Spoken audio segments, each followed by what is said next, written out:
Hola, hoy vamos a meternos en un tema súper importante, aunque a veces no se vea tanto, de cómo llegan los medicamentos nuevos a nosotros. Hablo de la calidad, de la precisión en los ensayos clínicos, Uf, sí. Procesos complejísimos. totalmente. Y bueno, asegurar que todo salga bien, sin errores. Es un desafío enorme, constante. Y justamente de eso, de los errores, de las desviaciones, lo que en la jerga se llama no conformidades, de eso vamos a hablar. Queremos entender cómo se manejan en los ensayos. Y vamos a poner el foco en una metodología específica que se llama CAPA. CAPA, sí. Acción correctiva y preventiva, por las siglas en inglés. Exacto. Y para guiarnos en esta charla, tenemos un artículo de investigación que analiza justo esto. Development of the Model for the Non-Conformance Correction and Prevention Process in Clinical Trials. Básicamente, busca cómo mejorar estos procesos CAPA. Suena muy pertinente. Sí. Así que nuestra misión hoy es entender bien por qué hace falta un sistema CAPA robusto, cómo se está haciendo ahora, digamos, en la práctica, y qué proponen los autores de este paper para que sea más estándar, más efectivo. Bueno, vamos a desglosar esto. Para empezar, ¿por qué tanto lío con esto de CAPA últimamente? Parece que las agencias reguladoras, no las de todo el mundo, insisten mucho en que se usen sistemas de gestión de calidad, los SGC, Sí, los SEGC. y que estén bien estandarizados. Todo para asegurar que los datos de los ensayos sean confiables y que se sigan las buenas prácticas clínicas, las famosas GCP. Totalmente. Y hay una tendencia muy marcada hacia la gestión de riesgos. Es como tratar de anticipar dónde puede saltar la liebre, ¿viste? Y el método CAPA es una pieza central ahí. Claro. Funciona como un ciclo, digamos. Identificas un problema o un riesgo potencial, actúas para corregirlo. Pero no solo eso, sino que también pones medidas para que no vuelva a pasar. Ah, ok. Cierra el círculo. Exacto. Conecta el detectar el fallo con asegurar que no se repita. Es fundamental.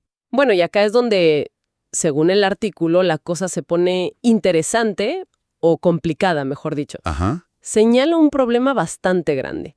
No hay reglas unificadas, armonizadas, sobre cómo tienen que ser estos procesos CAPA. Y esto entre todos los que participan, ¿eh? ¿Te referís a? A las farmacéuticas que pagan el estudio, los patrocinadores, los hospitales o clínicas donde se hace, los sitios clínicos, y también las CROs, estas empresas que contratan para hacer gran parte del laburo del ensayo. Claro, las organizaciones de investigación por contrato. Eso. Parece que cada uno tiene su propio manual de estilo para CAPA. Y lo interesante, o más bien preocupante, son las consecuencias de esa falta de un criterio común. A ver. Cada organización, como decías, termina creando sus propias formas de hacer CAPA.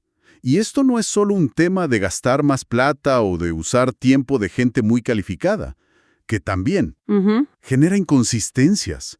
Imagínate, distintos equipos usando distintas varas para medir qué tan grave es un error. Uf, claro. Eso puede llevar a que problemas serios se minimicen, o al revés, que se gasten recursos enormes en detalles menores. Al final, esta falta de un lenguaje común en CAPA es un riesgo en sí mismo. Puede afectar la seguridad del paciente, la validez del estudio, todo. Entiendo. Por eso los autores vieron tan necesario proponer un modelo, un algoritmo más estándar. Ponen ellos, me parece importante entender cómo se manejan hoy estas no conformidades. El artículo dice que es clave clasificarlas según la gravedad, ¿cierto? Exacto. Proponen una clasificación bastante lógica, basada en normativas, en estudios previos. Son como 3 niveles. Pensalo como alertas de distinto color. Ok. Primero, las críticas. Estas son las alertas rojas, digamos. Acá entra cualquier cosa que viole la seguridad, el bienestar o la confidencialidad de la gente que participa en el ensayo. Lo más grave. Lo más grave. También si los datos no son confiables o directamente faltan datos clave. Ojo, y también si las acciones que se toman para corregir problemas importantes son débiles o llegan tarde. Eso también es crítico. Bien. El siguiente nivel. Luego vienen las mayores. Serían como una alerta naranja. Acá tenés incumplimientos serios de las buenas prácticas clínicas, pero que quizás no tienen una justificación clara. Ujú. O también se encontrás una serie de problemas menores que, todos juntos, te indican que hay una falla de base, una debilidad sistemática en el control de calidad. Y bueno, obviamente si no se cumplen requisitos legales importantes. Entendido. ¿Y las últimas? Y finalmente las menores, la alerta amarilla, ponele. Son fallos que, bueno, hay que corregir, sí, pero no ponen en riesgo directo a los participantes ni afectan la integridad de los datos más importantes del estudio. Son más bien desprolijidades o incumplimientos menores de procedimiento. Y esta clasificación es vital. ¿Por qué? Porque te dice dónde poner el foco, dónde tenés que actuar ya y con todo. Claro, priorizar. Obviamente, una no conformidad crítica exige una acción inmediata, seria. Las menores se pueden gestionar de otra forma, quizás agrupándolas. Te permite usar los recursos, el tiempo, de forma más inteligente. Vale, eso tiene muchísimo sentido. Con recursos siempre limitados, priorizar es clave. Y el estudio no se quedó solo en esta clasificación teórica, ¿verdad?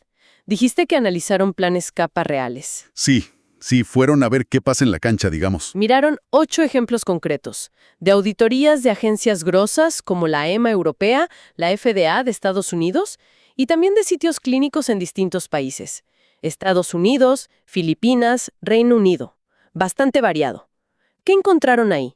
¿Cómo se organizan esos planes en la práctica? Bueno, lo que vieron es que hay básicamente dos formas principales de estructurar estos planes capa.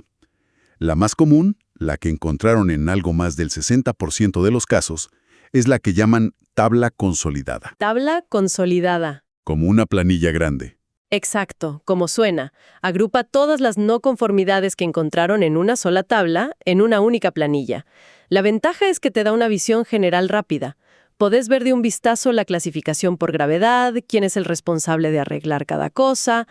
Suele ser fácil de usar, de archivar. Está estructurada. Práctico. Sí, y a menudo también te linkea el fallo con la norma específica que se incumplió, lo cual es útil. Es un documento bastante completo en general. Pero siempre hay un pero, imagino. ¿Cuál es la desventaja? Claro, no es perfecta. La gran pega, y esto es importante, es que encontraron muchísimos formatos distintos de estas tablas. Volvemos al problema inicial. Exactamente. La falta de estándar se ve incluso dentro de la estructura más común. Y además, a veces falta información que es crucial, ¿eh? Por ejemplo, ¿sirvieron de algo las acciones que se tomaron? ¿Se midió la efectividad? ¿Y qué pasó con la capacitación del personal? ¿Se hizo? ¿Fue efectiva? Esos detalles sobre la efectividad y la capacitación a veces se pierden o no están claros en este formato de tabla. Entiendo. ¿Y cuál es la otra forma que encontraron? La del 40% restante. La otra estructura es la que llaman descripción individual. Acá, en lugar de esa tabla grande, se crea un documento separado para cada no conformidad. Es como abrir un expediente para cada problema detectado. Mira vos, uno por uno. Uno por uno. Lo bueno de este método es que, en general, suele profundizar más en la causa raíz del problema. Va más al fondo. Ajá. Y a menudo sí incluye una evaluación de si la solución funcionó, si fue efectiva. Y también suele describir qué capacitación específica se le dio al personal para ese fallo en particular. Es más detallado en esos aspectos. Suena más completo en ese sentido, pero quizás, no sé, más difícil de manejar si tenés muchos problemas. Exacto. Esa es la principal desventaja.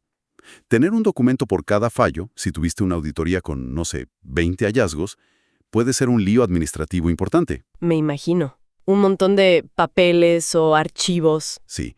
Además, no suelen clasificar los problemas por gravedad en este formato individual, lo que complica de nuevo la priorización. Almacenarlos y usarlos puede ser incómodo, y hay más riesgo de que se pierda alguna parte del plan general si son documentos separados. Y otro punto débil, a menudo, en estos documentos individuales, no queda claro quién es el responsable final de implementar la solución. Un dato clave que falta. Fundamental. Entonces, si comparamos las dos formas, la conclusión del estudio es que la tabla consolidada, a pesar de sus defectos de estandarización y a veces de detalle, es generalmente más práctica, más conveniente. Eso parece, indicar el análisis, ¿sí? Creen que ofrece una visión más integrada y manejable en el día a día, aunque reconocen claramente que hay espacio para mejorarla, para estandarizarla y completarla. Ok, Y bueno, con todo esto en mente, la necesidad del CAPA, la importancia de clasificar bien los errores y viendo cómo se organizan los planes ahora, con sus pros y contras, es que ellos proponen su propio modelo. Un algoritmo, dicen, para gestionar todo el proceso de corrección y prevención de forma más sistemática. Una especie de hoja de ruta estandarizada, entonces. ¿Cómo funcionaría ese proceso ideal según ellos? ¿Cuáles serían los pasos? Proponen un flujo de varias etapas. Bastante lógico, la verdad. Mira, primero, identificación. Todo arranca cuando se detecta la no conformidad. Puede ser en una inspección oficial de una agencia reguladora, o en una auditoría que hace el patrocinador, o incluso en un control de calidad interno que hace el propio sitio o la CRO. Ok, se encuentra el problema. Después. Segundo, comunicación. Quien hizo la revisión, el auditor, el inspector, le comunica formalmente los problemas encontrados, los hallazgos o comentarios a la entidad que fue revisada, o sea, a la clínica, a la farmacéutica, a la CRO, a quien corresponda. Se informa oficialmente. Exacto. Tercero, respuesta y acción. Acá es donde la entidad revisada tiene que, como decimos, ponerse las pilas. Tienen que corregir los fallos ya detectados, tomar medidas para que no vuelvan a ocurrir en el futuro, esa es la parte preventiva, y documentar absolutamente todo en un plan CAPA formal. Ya acá entra lo de los procedimientos y la capacitación, ¿no? Justamente. Esto puede implicar tener que revisar y actualizar los procedimientos operativos estándar, los SOPs que ya existen, o incluso crear nuevos. Y algo fundamental, capacitar al personal involucrado. Y no solo capacitar, sino dejar constancia escrita de esa capacitación. ¿Quién participó? ¿Cuándo? ¿Sobre qué tema? O sea, no es solo arreglar el problema puntual que se vio, sino asegurarse de que la gente sepa cómo evitarlo en el futuro y que quede todo registrado por escrito. Exactamente. La documentación y la capacitación son claves en este paso. Sin eso, la acción correctiva queda medio coja. Bueno, sigue el proceso. Cuarto, entrega del plan CAPA. Una vez que la entidad revisada tiene listo su plan CAPA, bien documentado, se lo envía a quien hizo la revisión inicial. Se devuelve la pelota, digamos. Algo así. Quinto, revisión y evaluación. Ahora, quien recibe el plan, la agencia reguladora, el patrocinador, lo analiza con lupa. ¿Son las acciones propuestas adecuadas para el problema? ¿Son suficientes? ¿Son realistas? ¿Se pueden implementar? ¿Abordan la causa raíz? Se juzga la propuesta de solución. Correcto. Y de ahí viene el sexto paso, la conclusión. El resultado de esa evaluación puede ser positivo. Se aprueba el plan CAPA, quizás se emite un certificado de auditoría exitosa, lo cual es buenísimo, por ejemplo, para el proceso de registro del medicamento. ¿Y si no es positivo? Bueno, puede ser negativo o, digamos, intermedio. Podrían pedir más información o aclaraciones. Podrían considerar que las acciones no son suficientes y pedir una revisión del plan. O incluso, si los problemas eran muy graves o el plan es muy flojo, podrían requerir otra inspección más adelante. Y en el peor de los casos, podría contribuir a que se rechace el registro del medicamento. Ok, tiene consecuencias importantes. Y ahí no termina la cosa, ¿verdad? Mencionaste antes algo sobre el seguimiento. Cierto, muy importante. El paso 7, que a veces se olvida o se hace de forma superficial, es el monitoreo de efectividad. ¿Qué significa eso exactamente? Significa que, después de que pasó un tiempo prudencial desde que se implementaron las acciones del plan CAPA, hay que volver a mirar, hay que verificar. ¿Las acciones que se pusieron en marcha realmente solucionaron el problema de raíz? ¿Evitaron que volviera a aparecer? El ciclo CAPA de verdad. Si no haces este chequeo de efectividad, en realidad no sabes si tus soluciones sirven a largo plazo o si solo fueron un parche temporal. Viendo todo el proceso así, paso a paso, queda clarísima la importancia de registrar todo, ¿no? Las visitas de auditoría, las cartas con los resultados, los SOPs actualizados, los registros de quién se capacitó y cuándo, y por supuesto el propio plan CAPA. Es como el hilo conductor de todo el proceso de mejora. Sin papeles, sin registros, es difícil demostrar qué se hizo y si funcionó. Totalmente. La trazabilidad es clave. Y un punto muy práctico que resaltan los autores en el artículo y que me parece muy atinado es la necesidad de ponerse de acuerdo desde el principio. ¿Entre quiénes? Entre la entidad que revisa, el auditor, el inspector, y la entidad revisada, la clínica, el patrocinador, Si cada una tiene procedimientos internos distintos sobre cómo se debe elaborar y presentar un plan CAPA, y vimos que eso es común por la falta de estándar, bueno, entonces necesitan sentarse a hablar y acordar un formato y un proceso común para ese caso particular, antes de empezar a trabajar en el plan. Tiene toda la lógica. Si no, puede haber idas y vueltas, fricciones, ineficiencias. Es como querer jugar un partido si cada equipo tiene reglas diferentes para el mismo juego. Exactamente, esa es la idea. Evitar esas fricciones y asegurar que todos estén en la misma página sobre cómo documentar y gestionar las correcciones. Muy práctico ese punto. ¿Y este algoritmo, este modelo que proponen, se quedó solo en el papel, en la teoría, o llegaron a probarlo? No, mencionan en el artículo que lo probaron y de hecho lo implementaron en su propia institución, que es el Centro de Ensayos Clínicos de la Universidad Nacional de Farmacia allá en Ucrania. Y incluso desarrollaron un procedimiento operativo estándar, un SOP, específico para guiar su aplicación dentro de su centro. Ah, bien. O sea que buscaron darle una validación práctica en su propio entorno. Sí, le dieron una aplicación real, lo cual siempre suma puntos a una propuesta metodológica. Bueno, creo que hemos recorrido bastante terreno. Si tuviéramos que, no sé, destilar las ideas clave de todo este análisis que hicimos del artículo, ¿qué diríamos? A ver, primero, creo que queda claro que el sistema CAPA es vital, esencial, para la calidad y para manejar los riesgos en los ensayos clínicos, pero que su talón de Aquiles hoy por hoy es la falta de un estándar universal. ¿Estamos de acuerdo? Segundo, que clasificar las no conformidades por gravedad, crítica mayor, menor, no es un capricho burocrático, sino que es fundamental para poder actuar de forma inteligente, para priorizar dónde poner el esfuerzo y los recursos. Exacto. Sin clasificación es muy difícil gestionar eficientemente, sobre todo cuando hay muchos hallazgos. Bien, ¿qué más agregarías? Y bueno, añadiría 2 puntos más que surgen fuerte del análisis.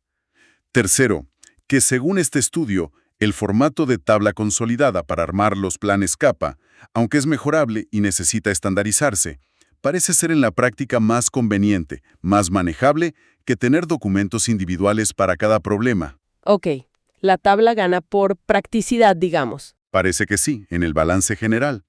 Y cuarto, que un proceso CAPA bien estructurado, como el algoritmo que proponen ellos con sus pasos claros, identificación, acción correctiva y preventiva, documentación exhaustiva, revisión formal y, clave, el seguimiento de la efectividad es fundamental para que las mejoras sean reales, sostenibles en el tiempo, y no solo maquillaje. Perfecto. Entonces, como conclusión del artículo, podríamos decir que ellos detectan esta falta de un enfoque unificado para los CAPA y ofrecen su modelo, su algoritmo, como una posible solución, ¿no? Una herramienta para poner un poco de orden y mejorar la gestión de calidad en los ensayos. Exacto. Lo presentan como una contribución concreta para tratar de sistematizar la gestión de calidad en un área que es súper compleja y donde hay muchísimo en juego. La salud de las personas y la confianza en los nuevos medicamentos. Clarísimo. Y para cerrar y dejar quizá una última idea picando, los autores mencionan al final que planean investigar más a fondo cómo interactúan las distintas partes, o sea, el patrocinador, el sitio clínico, la CRO, el ente regulador durante todo este proceso de planificación CAPA. Y también quieren evaluar si la gente que efectivamente elabora estos planes tiene la cualificación necesaria, si está realmente bien preparada para una tarea tan crítica. Eso es interesante. Sí, y esto abre una pregunta importante, me parece. Sin duda. Te lleva a pensar qué impacto real tiene en la calidad final del ensayo y sobre todo en la seguridad de los voluntarios que participan si las personas que están diseñando y gestionando estos planes CAPA, que son cruciales, no tienen la formación adecuada. Exacto. Ok, ¿y qué pasa si la comunicación, el acuerdo, la colaboración entre todos los actores patrocinador, clínica, CRO, regulador, no fluye bien durante este proceso de corregir y prevenir errores? Son esos factores humanos, organizativos, que a veces no reciben tanta atención como los aspectos puramente técnicos o científicos, pero que podrían ser absolutamente decisivos para el éxito o el fracaso de un ensayo. Totalmente. Algo importante sobre lo que seguir reflexionando, sin duda.